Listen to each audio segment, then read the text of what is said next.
You don't deserve it anyway, Amanda sneered, dangling her daughter's new car keys in front of me. Jessica needs this more than you ever would. My name is Michael, and at 22, I just discovered my stepmom had emptied my graduation gift fund. Money my late father had set aside for me to buy her precious daughter a brand new BMW. I stood in our driveway, watching Jessica hop excitedly around her shiny new car, while Amanda continued her smug monologue about how the money was better spent on someone who actually had potential. The $75,000 my father had saved for my graduation, gone in an instant, transferred to fulfill my stepsister's latest whim. Your father would understand, Amanda said, patting my cheek condescendingly. Jessica's starting her modeling career. She needs to make the right impression. What were you going to do with it anyway? Waste it on more education. I kept my face neutral, even as my hands clenched into fists in my pockets. Amanda had no idea about the documents I'd found last week while organizing my father's old study. Papers that would wipe that smug smile right off her face. But timing was everything, and right now, I needed to play my part. How did you even access that account? I asked, keeping my voice level. Dad left specific instructions about that money. Amanda laughed, flipping her perfectly styled hair. Oh honey, your father made me joint executor of his estate, remember? I have access to everything. It's time you accepted that I'm in charge now. Everything. That's what she thought. She had no idea about the secret account my father had established, the one containing the bulk of his retirement savings, the account Amanda had been trying to locate for the past 3 years, convinced it existed but unable to find any trace of it. I see, I said quietly. Well, I hope Jessica enjoys her car. What's wrong with you? Jessica called out from behind the wheel of her new BMW. Usually you're all dramatic about everything, finally learning your place. I shrugged, turning to head back into the house. Just tired, I guess. Congratulations on the car. Behind me, I heard Amanda's suspicious whisper to Jessica. He's up to something. He never gives up this easily. She was right about that. I headed straight to my father's study, the one room Amanda hadn't managed to completely take over since his death 4 years ago. She tried, of course, but I'd stood my ground about keeping it as it was. Sentimental value, I claimed. In reality, it was because I needed access to what was hidden there.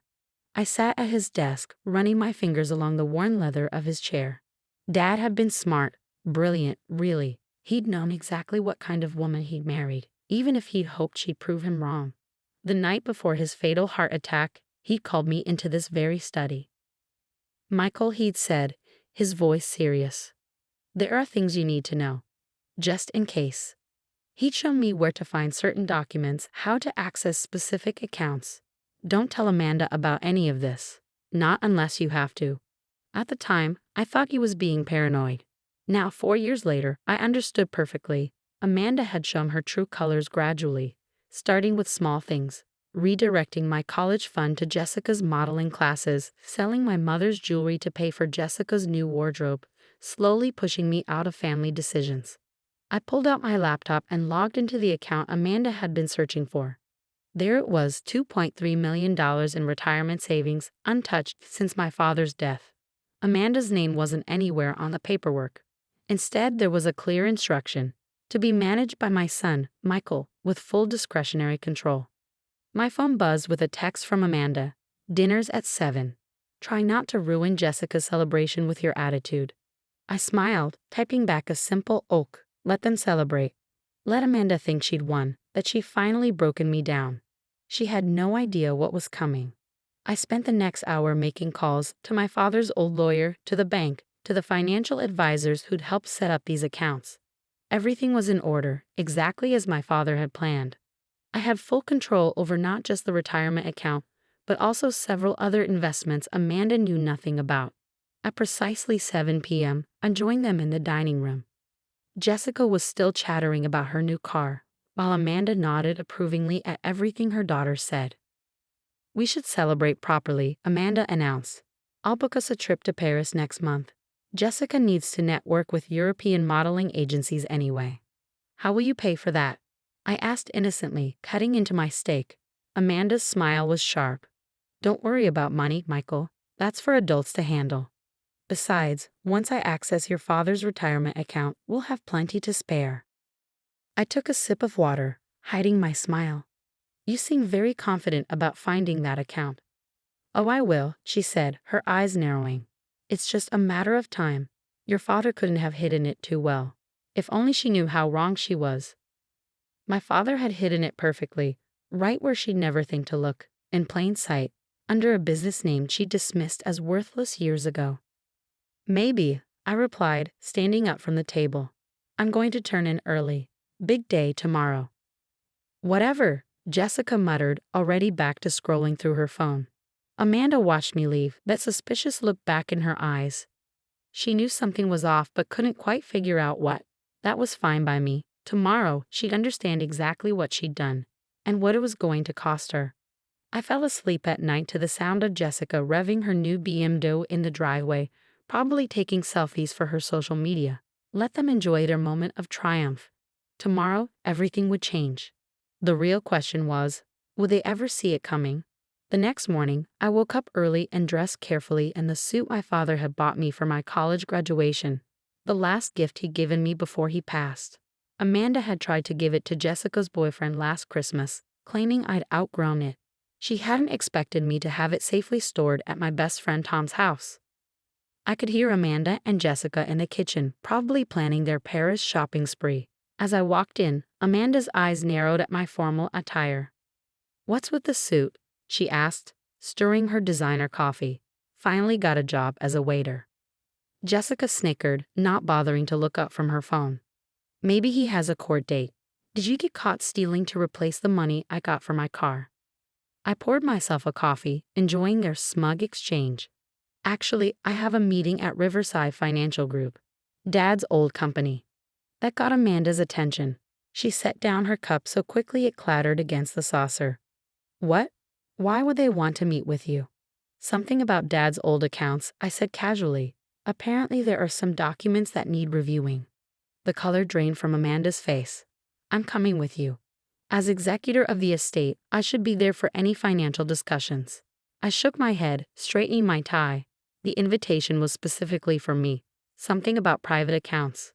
"There are no private accounts," Amanda snapped, her composure cracking. "I've gone through everything. Every account, every investment. There's nothing left except that retirement fund, which I'll find eventually." I grabbed my keys, not to a new BMW, but to my father's old Mercedes that Amanda had failed to sell despite multiple attempts. "We'll see." The drive to Riverside Financial was tense. Amanda had insisted on coming along, following me in Jessica's new car. I could see her in my rearview mirror, talking frantically on her phone, probably to her lawyer. Mr. Harrison, my father's old friend and the company's CEO, was waiting in the lobby.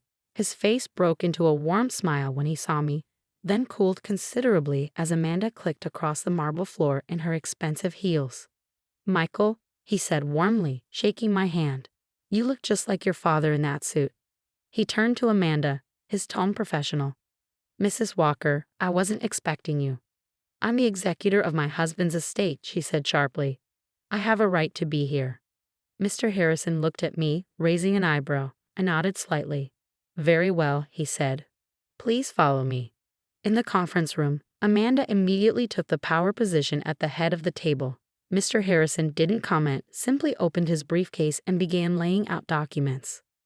"We're here today," he began, "to review the status of certain accounts established by the late James Walker." Amanda leaned forward eagerly. "The retirement account, you found it?" In a manner of speaking, Mr. Harrison said, sliding a document across the table, to me, not to her. I picked it up, already knowing what it contained. "This confirms my position as sole administrator of the Walker Family Trusts, established 3 months before my father's death." Amanda's face went from eager to confused. "What trust?" "There is no trust. I would know about it." Mr. Harrison continued as if she hadn't spoken. "The trust contains the retirement account you've been searching for, Mrs. Walker, along with several other investment portfolios. Total current value, approximately $2.3 million. The silence in the room was deafening. Amanda's hands began to shake. "That's impossible," she whispered. "I'm the executor. Those funds should be under my control." Not quite, Mr. Harrison said, producing another document. Your executor status applies only to the general estate. Mr. Walker set up this trust separately, with explicit instructions that it be managed by his son, Michael. I watched as Amanda's perfectly manicured nails dug into the leather armrests of her chair. But the graduation fund. I had access to that. Yes, I said quietly, Dad left that smaller account accessible to test you. To see what you do with it. Test me? Her voice rose hysterically. I'm your father's wife. I don't need to be tested. And yet, Mr. Harrison interjected, you used those funds to buy your daughter a luxury vehicle instead of respecting the deceased's wishes. Amanda turned to me, her eyes suddenly calculating. Michael, sweetie, let's discuss this as a family. I'm sure we can work something out. Like you worked out selling my mother's jewelry? I asked calmly. Or redirecting my college fund? Or maybe like you worked out buying Jessica a BMW with my graduation gift. Her face hardened. Everything I did was for this family. No, I corrected her. Everything you did was for Jessica, and now everything I'm going to do is for justice. I nodded to Mr. Harrison, who produced one final document. This, he said, is a formal notice of audit for all accounts you've managed since becoming executor. Given recent events, the trust is exercising its right to investigate any potential misuse of estate funds. Amanda's face went from red to white in seconds. We all knew what an audit would reveal: years of financial manipulation, unauthorized transfers, and questionable investments, all benefiting her and Jessica at my expense. You can't do this, she whispered. But I could, and I would. Dad had given me everything I needed to protect myself from her greed. Now it was time to use it. The audit begins tomorrow, I said, standing up. I suggest you start gathering your records. I turned to leave, then paused. Oh, and Amanda, I'd hold off on booking those Paris tickets if I were you. As I walked out of the conference room, I heard her begin to cry. Not the manipulative tears she usually used to get her way, but real, panicked sobs. The first phase of my father's plan was complete. Now it was time for phase 2. The fallout was swift and devastating. Within a week, the audit revealed exactly what I'd expected: years of financial misconduct. Amanda had systematically funneled estate money into private accounts, funded Jessica's extravagant lifestyle with family assets, and even attempted to forge documents to access other restricted funds. The day the BMW was repossessed, Jessica's screams could be heard across the neighborhood. This is all your fault, she shrieked at me. Mom was right. You're nothing but a jealous, spiteful nobody. I watched from my father's study window as the tow truck pulled away with her precious car. Amanda stood in the driveway, no longer the polished, confident manipulator she'd been just days ago. Her designer clothes had been replaced with simple basics. She had to return most of her wardrobe when the audit revealed it had been purchased with misappropriated funds. That evening, as I sat in the kitchen reviewing more documents with Mr. Harrison, Amanda made one last attempt to salvage her position. Michael, she said, her voice trembling, I know I made mistakes, but we're family. Your father wouldn't want you to destroy everything like this. I looked up at her, thinking of all the times she'd dismissed me, belittled me, stolen from me. Actually, this is exactly what Dad wanted. Why do you think he set up that test account? I'll pay back the graduation fund, she offered desperately. I'll sell my jewelry, my cars, anything. It's too late, I replied. The audit committee has frozen all your assets, and Jessica's too. The next day, they moved out. Amanda to a small apartment paid for by her sister. Jessica to her grandmother's house. The massive family home, which Amanda had redecorated countless times using estate money, felt eerily quiet. I found my mother's jewelry box in Amanda's closet, still containing some pieces she hadn't managed to sell. Among them was Mom's wedding ring, which Amanda had claimed was lost years ago. Mr. Harrison visited one last time to deliver the final audit results. Your father would be proud, he said, looking around the study that remained exactly as Dad had left it. He knew this day would come. That's why he prepared you so carefully. I nodded, thinking of that last conversation with my father, his quiet determination to protect me from what he knew would happen after he was gone. The trust is secure, Mr. Harrison continued, and the estate has been restructured under your sole control. Amanda won't be able to touch any of it now. Later that evening, I received a text from Jessica. I hope you're happy now that you've ruined our lives. Mom was right about you all along. I didn't respond. Instead, I went to my father's desk and opened the bottom drawer, pulling out an old photo album.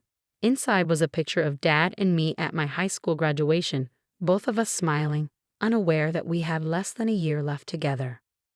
You were right, Dad, I said quietly to the photograph. About everything.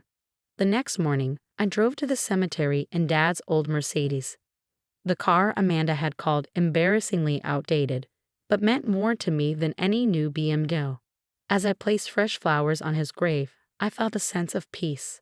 Amanda and Jessica had learned the hard way that actions have consequences. More importantly, they'd learned that sometimes the person they dismissed as powerless had been in control all along. I took one last look at my father's headstone before turning to leave. Justice served, Dad, just like you planned.